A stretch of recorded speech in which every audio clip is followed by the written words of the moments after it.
So today I want to talk about Rusplaining. What is Rusplaining? It's kind of like mansplaining, except it's the Russian perspective of whatever's going on and how they shade the truth or just outright lie. And it's a word that ought to catch on. And if somebody has the technical skills to go into Wikipedia and create a page on Rusplaining, I don't know that anybody's used the term before. As far as I know, I'm coining it, but I think that we need to discuss it. So here's how it works.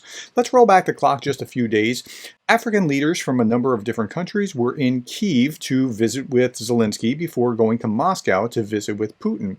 And while they were there, they were treated to explosions over Kyiv on this peace mission. And so they actually had to evacuate into a bunker. One of the leaders, one of the delegates from an African country, I think it was from South Africa, I could be wrong about that, said, "We didn't hear any of these," when they clearly did. So they had some kind of agenda. They tend to be more cozy with Russia than not. Okay, when they get to Moscow, then Putin reveals the details of a draft treaty of Ukrainian neutrality, and he holds it up before them and says, "See, we can't trust the Kyiv regime because they started working on this treaty and then they wouldn't actually fulfill their obligations." So what really happened there was that the Russians and Ukrainians were still working on trying to work something out in the early stages of the war before Ukraine realized it doesn't matter what they write. I mean, they violated the Budapest Memorandum because the Russians were supposed to guarantee the borders of Ukraine to begin with, and then Minsk, they didn't do what they were supposed to do there, and then they rolled over the borders, and then they were not going to be trusted. And so he holds this up as if this is some kind of proof that you can't trust the Ukrainians. Watch this. We did not agree with the Ukrainian side that this deal would be confidential, but we also never disclosed it or commented on it. The draft of this agreement was initialed by a representative of the head of the negotiating group from Kiev. He put his signature there. Here it is. There it is. You can see it. His signature's on there. It's called on a draft memorandum working toward a peace deal. But he's acting as if that is actually the deal that he walked away from and he's not. No, it was part of the negotiating process before it just turned out you can't really negotiate with someone who's going to keep coming. So that's Rusplaining.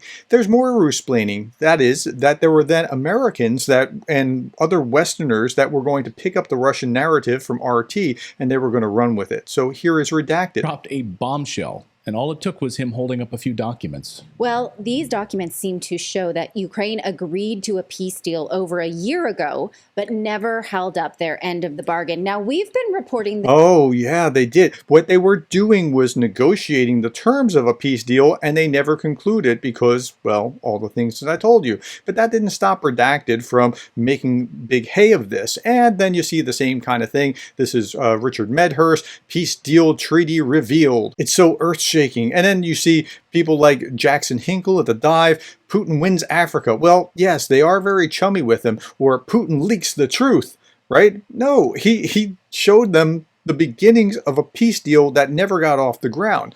But that's Rusplaining. Okay, here's some more. Let's shift gears and talk about something else. Here's a headline from yesterday. Russia says that the US and UK will be fully dragged into the conflict if Crimea is bombed. Let's hear what Shoigu has to say. According to the information we have, the command of Ukraine's armed forces plans to attack Russian territory, including Crimea, with HIMARS and Storm Shadow missiles. Deployment of these missiles beyond the zone of the special military operation would mean full-scale involvement of the United States and Britain in the conflict. That is not what it means, and you can't unilaterally say that that's what it means. But again, this is how they operate. They say this red line, they cry wolf, they do it again. Where did they do it before? If you interfere with Russian affairs, any involvement in Ukraine, if you're supplying anti-tank weapons, if you're supplying drones, if you're supplying tanks, if you're supplying missiles, if you're supplying MiGs, if you're supplying F-16s, if you're now hitting Crimea with long-range weapons, that is going to be full-scale involvement or nuclear war. Okay, so That's what they do when they Rusplain. They're not telling the truth. They're trying to deter, but that's how they Rusplain. Let's go to another topic. This is more fun. So how many Russians have been killed according to Russia? The latest estimate that we actually have from the Russian Ministry of Defense was back in September of 2022, so it's pretty dated.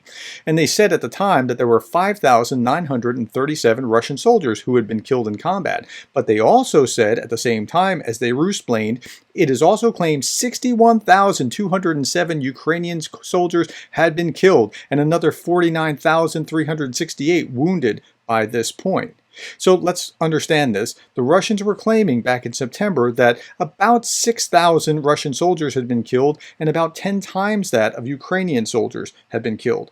Now they've kept up that 10-to-1 ratio multiple times since then, so I'm going to take them at their word. And let's try to do some quick math to get a handle on whether that even could be possible.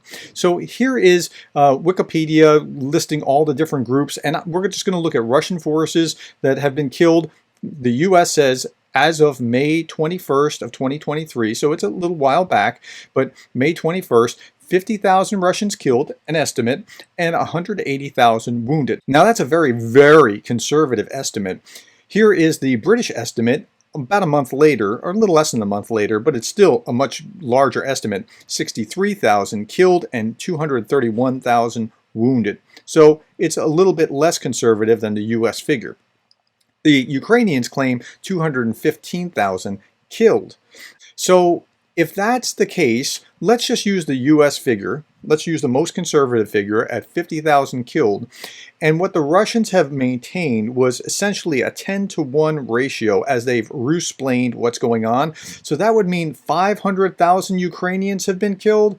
And that seems a little improbable. So if you just extrapolate from what the Russians do, 500,000 killed, and then what? You'd have to have 1 million wounded?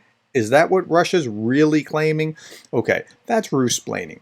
Now, what we actually know about the numbers of Russians killed is this really interesting article in the BBC talked about, outsiders really just tracking names in open source documents, and they can track about 25,000 dead fighters. So there's a threshold minimum floor of 25,000 dead Russians. Okay, that's just a floor. They haven't accounted for everyone. They're just saying it's at least this. But what's interesting about this article was that the demographics have shifted quite a bit. The typical casualty in the first 3 months was age 21, professional soldier.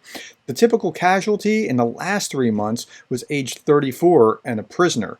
So something's really changed to the demographic composition of the Russian army and those that are being killed in combat.